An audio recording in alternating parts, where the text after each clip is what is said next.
Hello everyone, it's Lel, and in this video we are going to talk about episode 14 of the Laura show, Tropical-Rouge Precure. What a great episode. I say this every week, but again we had another great episode. Look, I have to say this, concerning the Precure universe, we never had something as Laura. Laura is what a delight to watch a character like Laura. And what a delight to watch Tropical-Rouge, because together with Laura, which is an awesome character, we have this great building of the other characters and their personalities and how they relate to the world around them. And I feel like Tropical-Rouge is doing this in one of the best ways that Precure has ever handled this way of developing their characters. They're doing it very nicely. So let's talk about this. Right at the start we have the setting for the episode. The girls are going to go to a specific place to try out a specific job, and it was very interesting because we had our first scene and then we had the opening, and then they were already there in the kindergarten, and they didn't spend time with the girls arriving there, talking to the teacher. No, when we saw them, they were already in action. So that was very good. But before that, we had an interesting scene of the girls in the club at school. And at that first moment when the teacher suggested they went to a school, Asuka was like, how's this gonna go? And when they were all, like, Manatsu and Sango were super hyper because of this. And when they decided to go, they were like, oh! And Minori was like, oh... That was so cool. Just Minori in the corner of the screen, like, that was all she could do. And when we got to the kindergarten and we saw the scene of the girls there, it was really nice. We had some comedic scene with them. We had Laura being around them as a human, pretending to be a human. And, you know, I think that, like, right at the start we see Manatsu and Sango, both of them running with the kids.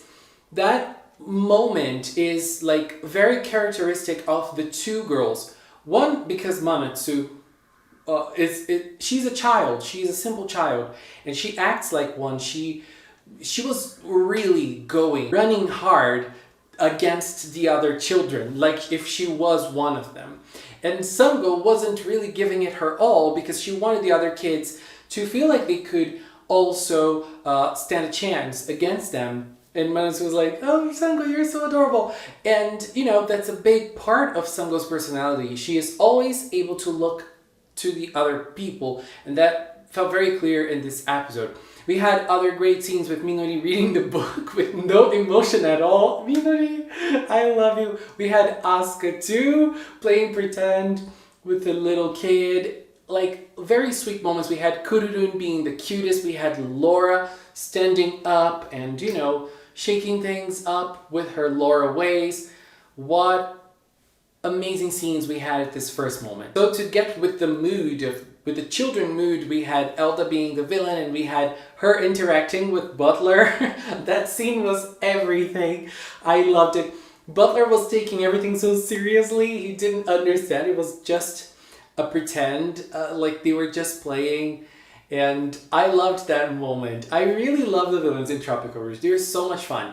And, you know, so far we haven't seen much of Butler, but it's interesting how he is always talking to the other generals like, you need to work, you have something to do. And, you know, Elda was like, okay, I'd rather work than stay here playing with you. I love Elda too. Oh my god, I love them. And then we get to the actual important part of the episode, for me at least, which was Laura and her relationship with Wataru, one of the kids. And at that moment we had two important things. One is Sango. Sango was the one who noticed that the kid was alone, he was by himself, he was studying bugs, and he really likes bugs. He's not a shy kid, but it's not that he doesn't like the other kids, but he wants to study, he wants to focus on what he's doing. So the first thing about this is Sango. You know, like, Sango is able to notice things about other people that the other girls aren't really able to at first glance. Like, she is able to look more around her and pay attention to her surroundings and pay attention to what people are feeling. That's what happened in that actress episode, and this is what happens now as well. And Laura, when she saw that Wataru is already, like, he's a child, but he's already looking up to his future and gunning for his future in such a young age, she related. And she related to that boy very easily, so she stood around him. And one thing he said was very interesting, which was, "Won't you ask me to go play with the other kids?" He asked Laura, and she was very honest and said, "Why?" Because that's probably what the adults around him tell him to do. And like the text in this episode was so on point, like really, really on point. Very, very nice. Very well thought, very well done, very well crafted. And then Elda arrives, she arrives to attack, but she doesn't really she doesn't arrive to attack only. She arrives because she wants to play once more. She's a child, so she's in her right mind. So she started to play, she created a monster. We didn't have a motivation stealing in this episode. She just attacked, no motivation stealing from the kids. They probably didn't want to do that. And so they just fought. The Cures were able to fight, but the Yaraneda kept coming back. Oh my god. Look, at that moment, it was very nice how they were all able to handle the kids, and Laura was also there helping. And Laura searching for Kururun at that scene. Oh my god. Everything. But the girls were having trouble in the fight. I think that the important thing about the fight was, again, Laura. Laura saw that the two kids were there, and there was another kid who also liked, I forgot to talk about that.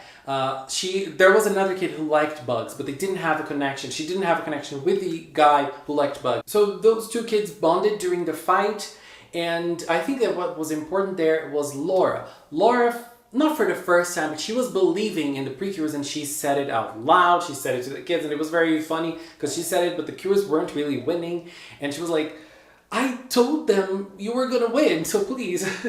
And then they started cheering for the Cures, which reminded me a lot of the All-Stars movies in general. And the Cures, like, they made a plan, which wasn't really a plan by Manatsu, and they were able to defeat the monster. It was all fine. Elda went back, and everything was cool. The last scene in the sunset was another mind-blowing moment for me in Tropical-Rouge in terms of visuals. What a beautiful scene. This episode wasn't really particularly like, wow, stunning, super beautiful. It was okay, but that scene was everything. I loved it. And we had some moments there that were interesting. The first one being Sango telling Laura that she could be a good preschool teacher. And Laura was all like, "I know I can, but I won't be. I will be the queen." So I wonder if this is some kind of foreshadowing, like Laura will become, or at least she will integrate the human world later on and become a preschool teacher at the end. I don't know. Like, is it foreshadowing, or is it foreshadowing for her becoming the queen? I don't know, but it was very funny. Minori saying like, reading out loud is very difficult. And it was interesting, the little detail of the character. That was very important because she is used to reading but to herself. And then today, or at least in this episode, she discovered that reading out loud is not that easy. Like, those little things that Tropical-Rouge does, very nice. Very, very nice. And to finish it off, like the icing in the cake, was the moment that Wataru told Laura that like they were gonna keep the secret of the Cures, and like what is really important, he really likes bugs, but there is another thing that he learned to love after this experience, which is friends. And again, very important for Laura's character, because we are seeing the friendship of Laura with the girls grow stronger and stronger each day. And this is basically the Laura show for now, and I'm loving it because Laura is an incredible character. Like, as I think I said it so many times in this video, but yeah, Laura is an incredible character. She is simply stunning as a character, and I'm loving her growth. And seeing Laura get all, blushed up by this idea of having friends and, loving this idea, and noticing that she also has friends, just like Wataru has friends now. Love it. Episode 14, great, and episode 15 will be the best episode ever. Minori and Laura are gonna switch bodies. They are. Oh my god, I just can't wait. It's gonna be everything. Anyways, that was my view on episode 14. Please leave a comment with yours. Let's keep talking in the comment box below. And I want to take this time to thank the members of the Magical Cinnamon channel. If you are a member, I really appreciate your support. Thank you very much for supporting. Thank you very much for believing in Magical Cinnamon. Thank you so much for watching. And until next time, bye bye.